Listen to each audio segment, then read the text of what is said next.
आपको लगता है कि इलेक्शन कमीशन एक बिल्कुल फेयर प्रोसेस को फॉलो कर रहा है? क्योंकि कल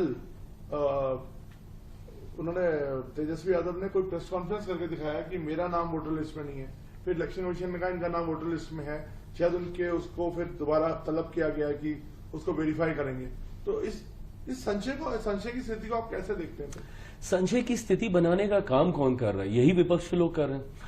बताइए, आप नेता प्रतिपक्ष हैं बिहार में और आप एक प्रेस वार्ता करते हैं और उसमें आप खुलासा करते हैं कि आपका नाम नहीं है, जबकि तुरंत चुनाव आयोग उसका खंडन करता है और वो पूरी सूची जारी करता है जिसमें उनका भी नाम मतदाता सूची में है। अब ऐसे में सवाल उठ रहे हैं कि क्या उनके पास 2 वोटर कार्ड हैं, क्या उनके पास 2 वोटर आईडी हैं, और अगर 2 वोटर आईडी हैं तो इसी प्रक्रिया को सुनिश्चित करने के लिए कि जो डुप्लीकेसी ऑफ द वोटर है वोटर लिस्ट में, उसको निकाला जाए।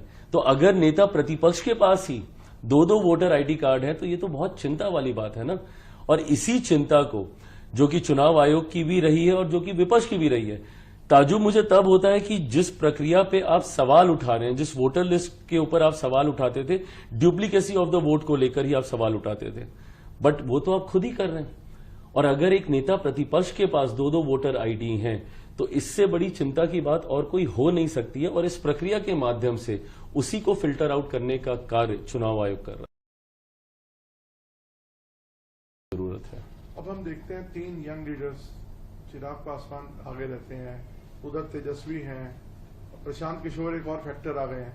कैसे देखते हैं ये एक fight between the youth? I don't think it's a fight between the youth.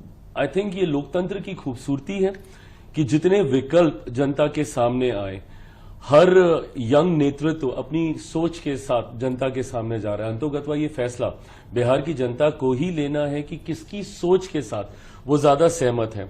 जहां एक तरफ मेरे छोटे भाई हैं तेजस्वी, जो एक MY समीकरण के साथ पुनः उसी पुरानी राजनीति को आगे बढ़ाने का कार्य कर रहे हैं, जो उनके पिता के जमाने में जिस तरीके से जात पात धर्म मजहब में बांटने की राजनीति होती थी, जिसका मैं कतई पक्षधर नहीं हूं। उनकी एक अलग राजनीतिक सोच है जहां पे सांप्रदायिकता, जातीयता को वो बढ़ावा देते हैं।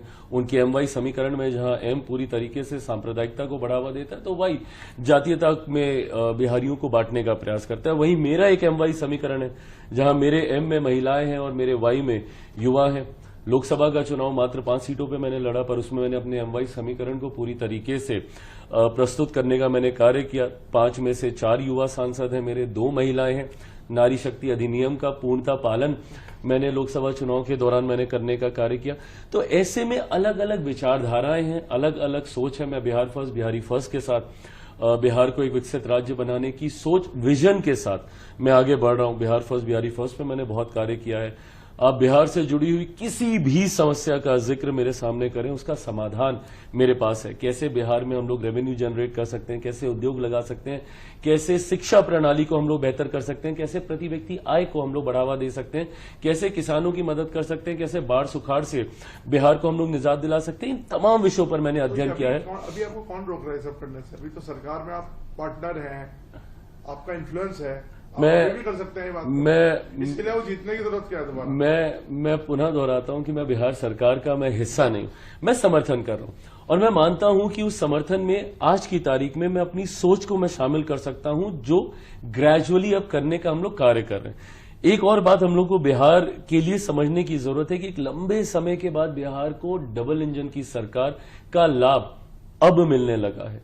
बिहार की यह विडंबना रही है that for the longest time Bihar में विरोधाभास की सरकारें थीं। 2000 का वो दशक आप याद करें जब केंद्र में यूपीए की सरकार होती थी, तब बिहार में एनडीए की सरकार होती थी। 2014 में जब केंद्र में एनडीए की सरकार आई तो बिहार में महागठबंधन की सरकार आ गई। तो जब विरोधाभास की सरकारें होती हैं तो ऐसे में डिफरेंस ऑफ ओपिनियन केंद्र सरकार राज्य सरकार जो संघीय ढांचा है उसमें होने लगते हैं। केंद्र सरकार की परियोजनाएं राज्य सरकार लागू नहीं करती, राज्य सरकार की योजनाओं को केंद्र सरकार स्वीकृति नहीं देती। इस बात का नुकसान बिहारियों को एक लंबे समय तक हुआ है। पर आज जब डबल इंजन की सरकार है, आप देखिए कोई सामान्य परिस्थिति नहीं है। मेरे प्रधानमंत्री तीसरी बार प्रधानमंत्री पद की शपथ लेने के बाद तब से लेके आज तक विद इन अ ईयर 8 बार बिहार जा चुके हैं, और जितनी बार जाते हैं हजारों करोड़ की योजनाओं को बिहार के लिए समर्पित करके आते हैं। तो ऐसे में अब धीरे धीरे वो विकसित बिहार बनने की ओर बिहार और बिहारी बढ़ चुके हैं और ऐसे में बिहार फर्स्ट बिहारी फर्स्ट का भी एक योगदान है। पीके क्या कितना